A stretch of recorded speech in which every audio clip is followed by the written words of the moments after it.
u zgjuan një ditë 12 milion njerëz dhe thanë hajtë se po shkojmë atje i herë se s'kemi qenë atje. Puna, ditë, natë, orë t'i djallë. Kuptohet, kështu që se që kam për të fituar unë, këto da shohin në 11 maj, po këtu nuk bëhet fjalë për mua, këtu bëhet fjalë për diçka shumë më të madhe. Këtu bëhet fjalë për t'i dhënë pasaportën e BE-s në radhë të parë kalamajve të këtij vendi, në radhë të parë fëmijëve të këtij vendi, në radhë të parë atyre studentëve të këtij vendi, për t'i dhënë pasaportën e BE-s, jo TikTokun, pasaportën e BE-s. Për këtë bëhet fjalë. Dhe për këtë duhet ka përcyer mbi partitë, duhet ka përcyer mbi proçkullat dhe mbi dokrat dhe mbi pakënaqësitë, që janë legjitime të gjitha, nuk diskutohet. Duhet ka përcyer mbi këto. Sepse është një moment në histori që treni i historisë ka ndaluar përpara nesh. Dhe duhet ta kapim. Dhe kush e kap trenin e historisë shkon përpara.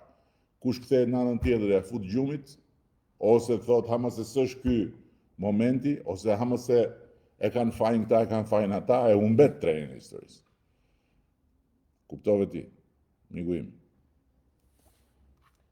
Por e amblidheni me kaq eufori për të bërë punët që ju takon si qeveri, apo vetëm për partinë bëni kështu WTF Toni. O Toni, po në siguri ke parë atë videon e mbrëmshme që flet kështu. Po mirë më si flitet kështu, ha? Si flitet kështu. Si ka mundësi që flitet kështu. Futja kot më vjen. Show pics about e futja kot. Fare. Nuk e di domethënë çfarë mund bëhet këtu. Po në Karavasta keni plan për të vendorë se është degraduar çdo gjë, rrugët e lagjeve e lënë në mëshirë. Tani këto fjalë të degraduar çdo gjë shkonin dikur. Sot nuk shkojnë më, unë dje isha në Divjak me kryetarin e bashkisë, një fermer jashtëzakonshëm, me një sukses jashtëzakonshëm atje, po mbi të gjitha një njeri i dashuruar me vendlinjen e tij që i rri mbi kokë të gjitha punëve. Dhe kemi vajtur dje në një rrugë që po bëjnë në një fshat, Remas quhet, që lidh Remasin me një fshat tjetër. Dhe e di çfarë tha kryetari i bashkisë. Rruga e parafundit rurale e Divjakës. E di çdo me thënë rruga e parafundit rurale, do me thënë që të gjitha rrugët e fshatrave janë tani më të lidhura. Janë të lidhura me standardet e një rruge fshati.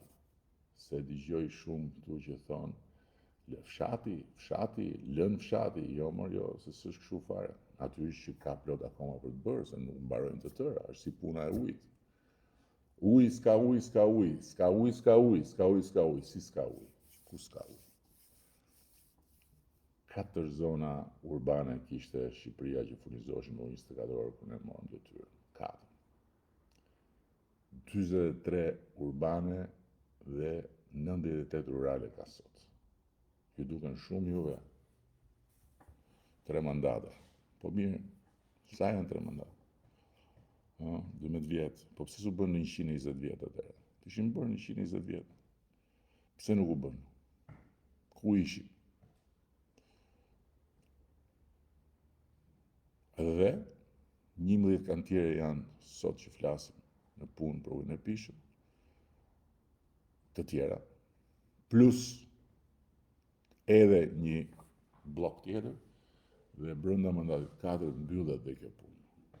Mbyllet një punë që nuk u hap kjo më të mbyllej për 100 e ca vite, se dhe në kohë të komunizmit nuk kishte ujë 24 orë, përveç se në disa pika të caktuara, që t'jemi të qartë në bashkë.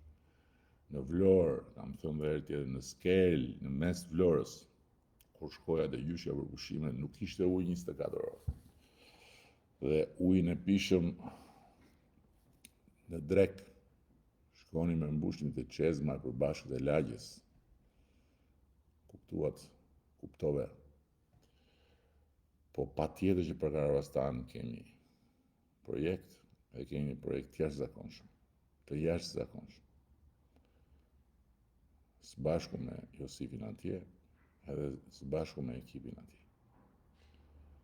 A ke ndonjë projekt për të ardhmen e Burel Milotit, që njerëzit e turistët shfrytëzojnë dhe burit Manicët, natyrës, liqeve, udhës Shkopet, rruga komplet jashtë standardit rrugës, nuk duhet lënë bazdore rruga e Dritës, një rrugë gati 100 vjeçare që ka lidhur veriun, më është patjetër nuk duhen lënë bazdore, po tani e bëm rrugën e Arabit apo s'e bëm. A ishte premtu Den Babaden, a ishte premtu, a ju kishte ardhur bufi Knedës atje, dhe sa herë vinte ju shifte një herë në 4 vjet, ose një herë në 2 vjet, kur i duheshin ato votat symbyll që i keni dhënë pafundësisht, dhe keni marrë në qafë veten tuaj për vite me radhë, dhe lat veten pa rrugë, pa ujë, pa asgjë, me bufin.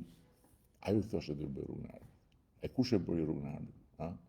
Tani patjetër do e bëjmë dhe këtë, po me radhë, se nuk i kemi mundësitë që t'i bëjmë të gjitha me njëherë. Nuk jemi Gjermania, që dhe Gjermania sot problemin kryesor e dinë çka ka, infrastrukturë. Sepse i ka bërë rrugët kur ne s'kishim lindur akoma, dhe tani i duhet tu rikthehet atyre. Nuk bëhen këto gjëra me njëherë, dhe pyesni çik sa shkon një projekt infrastrukture në një vend Bashkimit Evropian. Sa shkon si kohë. Pasaportë evropiane si shëndetësia, falas, thot Artemisia. Tani, unë nuk e di si e ke ti Artemisia problemin me shëndetësinë, po unë besoj që kur vjen puna tek shëndetësia, vetëm kush nuk do t'i shofi, nuk i shef ndryshimet. Unë kështu besoj. Kur vjen puna te shëndetësia, vetëm kush nuk do t'i shofi, nuk i shef ndryshimet. Kemi ndërtuar 53 spitale zonjë apo zonjush. Dhe që janë 53 spitale? Spitalin i Korçës, i cili është në investim tani, dhe do të mbarojë në 2027 investimi. E di kur është të ndërtuar Spitali i Korçës? Në 1927. Dhe e di që qysh nga 1927 aty nuk bërë asnjë investim. Po, kur janë bërë investimet e fundit për të ndërtuar spitale, e diti? Në vitet 70, 60, 50. 53 spitale, 10 spitale i kemi bërë komplet nga e para që nuk ekziston. 43 tjera janë hedhur në tokë dhe ribërë. Kur ne kemi marrë detyrën Artemisia, shëndetësia kishte vetëm 250 milion euro total. Sot, në 2025, ka 760 milion euro në total. Dhe po të llogarisësh dhe projektin, atë programin mbështetje sociale, shkojnë në 1 miliard euro. Sot janë 600.000 qytetarë që janë në pamundësi pa sigurimi dhe e marrin shërbimin falas, që të shkem atë punë, falas. Edhe pse nuk kanë paguar ndër vite kontributet. Po ambulancat dhe qendrat shëndetësore, 400 ambulanca dhe qendra shëndetësore që ishin Karakatina, ku kujt i binte rruga, gjente aty vetëm, po të kishte fat, një infermier tupi cigar.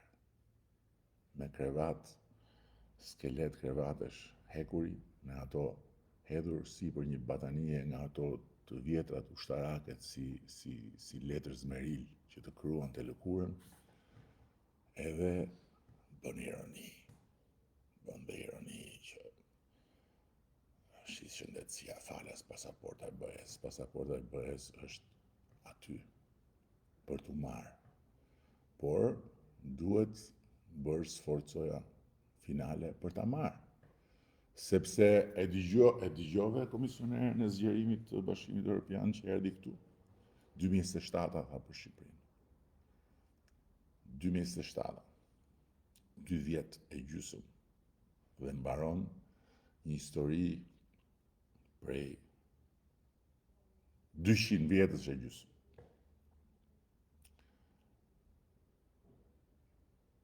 Kjo është historia dhe historinë e bëjnë ata që në radhë parë e shohin trenin e historisë dhe nuk kthehen nga ana tjetër e thonë mëse do zgjohet nesër. Po çmimet e barnave, për shembull, krahasuar me vitin 2013, kur është rritur çdo çmim, ne i ulëm 30%. Hoqëm të vëshën taksën nga aspirina dhe të fishuam fondin e barnave të rimbursueshme. E dini ju se sa pensionistë janë që përfitojnë sot 100% barna të rimbursueshme. 100%. Janë 210.000 pensionistë që kanë marrë barna dhe janë rimbursuar, se ka disa që thonë se janë dhe ilazhe. 210.000 pensionistë që i kanë marrë barnat për nevojat e tyre dhe janë rimbursuar. Po pagat e mjekëve, Artemisa. Pagat e mjekëve, 490 euro në vitin 2013, 1.670 euro në vitin 2024. 1.670 euro në vitin 2024. Po paga mesatare, dhe është paga mesatare kjo mjekë, është paga mesatare, 1.670 euro paga mesatare, 490 ishte. Po paga mesatare i infermierëve, 3 fish, 280 euro ishte. 280 euro, sa gjysma e pagës minimale sot. 850 euro është. 850 euro. Po urgjenca mjekësore. 100 autoambulanca si karroca dylit. Rojet e natës me ato telefonat me tel dhe e lëshonin telefonin poshtë në tel dhe dilte gjithmonë pip pip pip pip pip pip e zënë urgjenca. Nuk merrej dot në telefon. Po sot 320 autoambulanca të reja, të mirëpajisura, me të gjitha mjetet jetë shpëtuese dhe 15 minuta nga marrja e njoftimit. 15 minuta. Ndërkohë që ka dhe më shpejt. Çfarë thuash? Çfarë të thuash?